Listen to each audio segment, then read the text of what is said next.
एक जमाने में एक सरसब्ज और शादाब गांव में जिसकी हुक्मरानी दानिशमंद और मेहरबान राजा विक्रम की थी, वहां गामा नाम का एक आजिज किसान रहता था।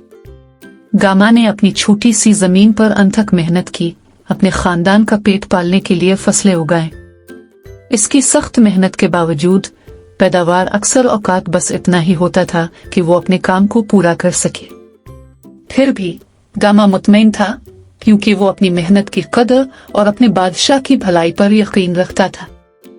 एक साल बारिशें नहीं हुई और जमीन खुश्क और बंजर हो गई। गामा की फसलें मुरझा गई और उसने खुद को एक संगीन सूरत हाल में पाया।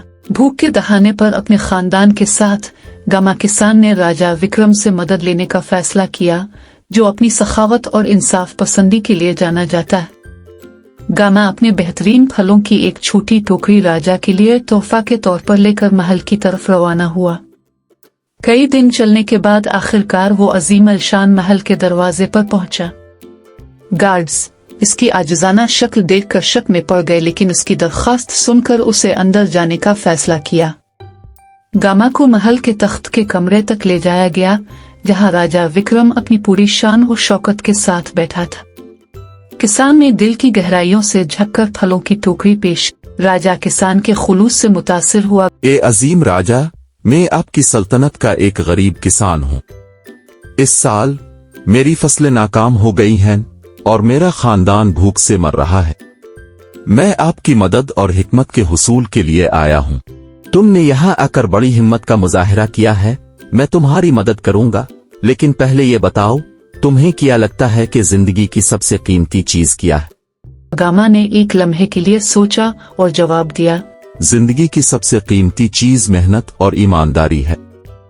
उनके जरिए ही हम किसी भी मुश्किल पर काबू पा सकते हैं। तुम एक अक्लमंद आदमी हो। मैं तुम्हारे फार्म को दोबारा बनाने में तुम्हारी मदद करूंगा, लेकिन मैं तुम्हें एक कीमती चीज भी सिखाना चाहता हूँ। राजा ने अपने वज़रा को हिदायत की कि वो राम को बीज, औजार और बैलों का एक जोड़ा फराहम करें ताकि वो अपनी खेती को दोबारा शुरू करने में मदद करें।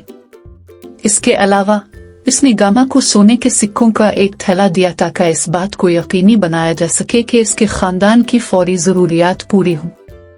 ताहम राजा के पास गामा के लिए एक और तोहफा था, एक छोटा पेचीदा तौर पर नक्शदा लकड़ी का डब्बा। इस डब्बे में एक राज है जो आपको खुशहाल होने में मदद देगा, लेकिन आपको सिर्फ इस वक्त खोलने का वादा करना होगा जब आपको सबसे ज्यादा जरूरत हो। शुक्रगुजार और मुतजस्सिस राम ने तोहफे कबूल किए और अपने गांव वापस चला गया।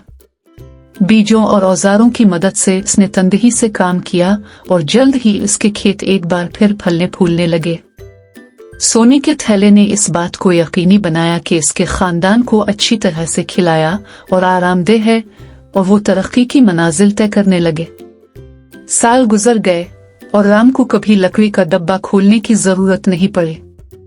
इसका फार्म सल्तनत में सबसे ज्यादा पैदावारी बन गया और उसने एक खुश और मुतमईन जिंदगी गुजारी। एक दिन एक खौफनाक तूफान के दौरान इसका खेत तबाह हो गया। दिल शिकस्ता और मायूसी में राम को लकड़ी का संदूक याद आया। कांपते हाथों से इसने इसे सोना जेवरात मिलने की उम्मीद में खोला। इसके बजाय इसे एक सादा सा नोट मिला जिसमें लिखा था, सबसे बड़ी दौलत आपकी इस्तिकामत और मेहनत है। अपने आप पर भरोसा रखें और आप किसी भी रुकावट को उबूर कर लेंगे। राम को एहसास हुआ कि राजा ने इसे जो हकीकी तोहफा दिया था, इसकी अपनी सलाहियतों पर भरोसा था। दोबारा मुतहर्रिक होकर इसने अपने फार्म की तामीर नो का काम शुरू कर दिया। वक्त के साथ इसकी कोशिशों को एक बार फिर फल मिला और वो तमाम गांव वालों के लिए एक तहरीक बन गया। राजा विक्रम की हिकमत ने राम को सबसे कीमती सबक सिखाया था, हकीकी खुशहाली अंदर से आती है। राजा और किसान की कहानी पूरी जमीन में फैल गई।